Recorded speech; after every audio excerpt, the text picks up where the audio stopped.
आज की कहानी का शीर्षक है क्या एक बहू। सुबह का लगभग 10 बजे का समय था। पोस्ट ऑफिस में ज़्यादा चहल पहल नहीं थी। पोस्ट ऑफिस के केबिन से पूरा का पूरा पोस्ट ऑफिस मुझे साफ दिखाई देता था। मेरी नज़र एक 40-42 साल की महिला पर गई। दिखने में सीधी सादी, मेकअप रहित, प्रभावशाली व्यक्तित्व वाली, पहनावे से मध्यम वर्गीय लग रही थी। जिस तरीके से वह ऑफिस के कर्मचारियों से बातचीत कर रही थी, उसके स्वभाव की नम्रता साफ झलक रही थी। थोड़ी देर बाद मैंने देखा तो वो बेचैन सी बेंच पर बैठी थी। शायद उसे किसी का इंतज़ार था। इतने में पोस्ट ऑफिस की एक एजेंट आई।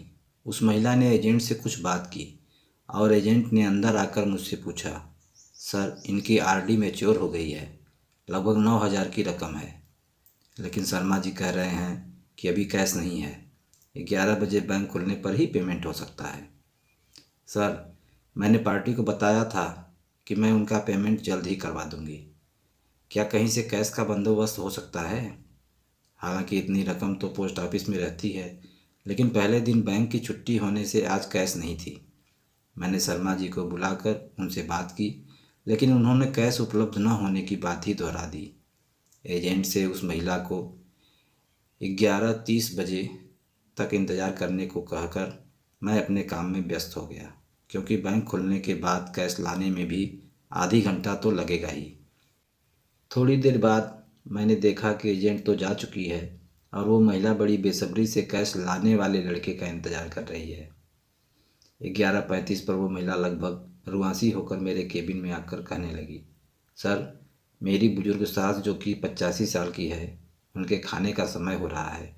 मुझे उन्हें समय पर खाना खिलाना है। कैश आने में और कितना समय लगेगा? अब लड़का आता ही होगा। उसे देखकर सहज ही अनुमान लगाया जा सकता था कि उसके लिए एक एक मिनट कितना महत्वपूर्ण है।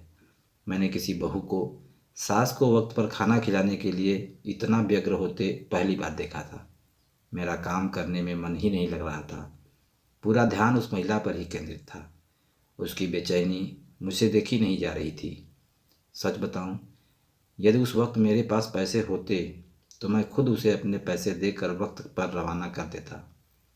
कैश आने पर मैं अपने पैसे ले लेता, लेकिन हाय री किस्मत, मेरे पास भी इतने पैसे न थे। मैंने उसे बुलाकर कहा, आप यहाँ पर हस्ताक्षर कर दीजिए ताकि कैश आने पर आपका उतना वक्त भी बचे। उसने हस्ताक्षर कर दिए और बेंच पर जाकर बैठ गई। 11:45 का समय हो गया, लेकिन लड़का नहीं आया। अब उसका धैर्य जवाब देने लगा।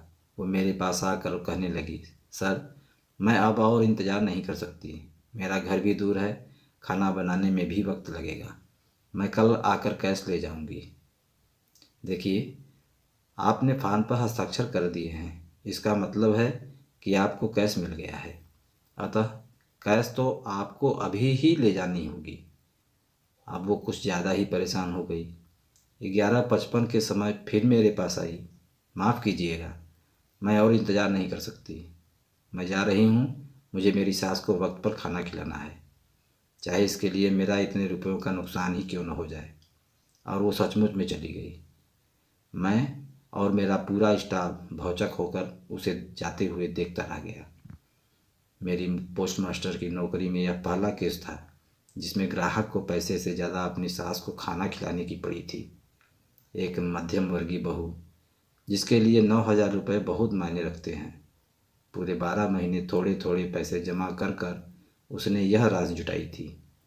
इतनी सहजता से पैसे छोड़कर कैसे जा सकती है? हम सभी को यह बात हजम ही नहीं हो रही थी। आजकल ही नहीं तो प्राचीन काल से ही सास बहू का रिश्ता एक ऐसा रिश्ता कहलाता है जिसे जैसे न चाहते हुए दोनों ही निभाती हैं। आए दिन हम सास बहू के अनबन के किस्से पढ़ते सुनते रहते हैं। थोड़े दिन पहले ही मैंने न्यूज़ में एक वीडियो देखा था जिसमें एक बहू अपनी बीमार और बुजुर्ग सास को पति की गैर मौजूदगी में खूब मारती है। ऐसे में मुझे अपने कानों पर, अपनी आंखों पर विश्वास ही नहीं हो रहा था कि ऐसा भी कोई बहू हो सकती है जो सिर्फ सास को वक्त पर खाना खिलाने के लिए। मैं यह सब सोच ही रहा था कि इतने में वह महिला और कैश वाले लड़का दोनों ने एक साथ प्रवेश किया। हुआ ये कि जैसे ही वो महिला बाहर गई वैसे ही उसे लड़का आता दिखाई दिया। हमने जल्दी से उसे कैश देकर रवाना किया। मुझे और मेरे पूरे स्टाफ को ऐसा लग रहा था कि जैसे हमने उस महिला को कैश सौंप कर बहुत बड़ा काम किया। अभी भी जब भी वो घटना याद आती है तब आंखों देखी घटना होने के बावजूद विश्वास कर पाना कठिन होता है कि क्या ऐसी भी कोई बहू हो सकती है। तो दोस्तों, ये कहानी आपको कैसी लगी कमेंट करके ज़रूर बताइएगा।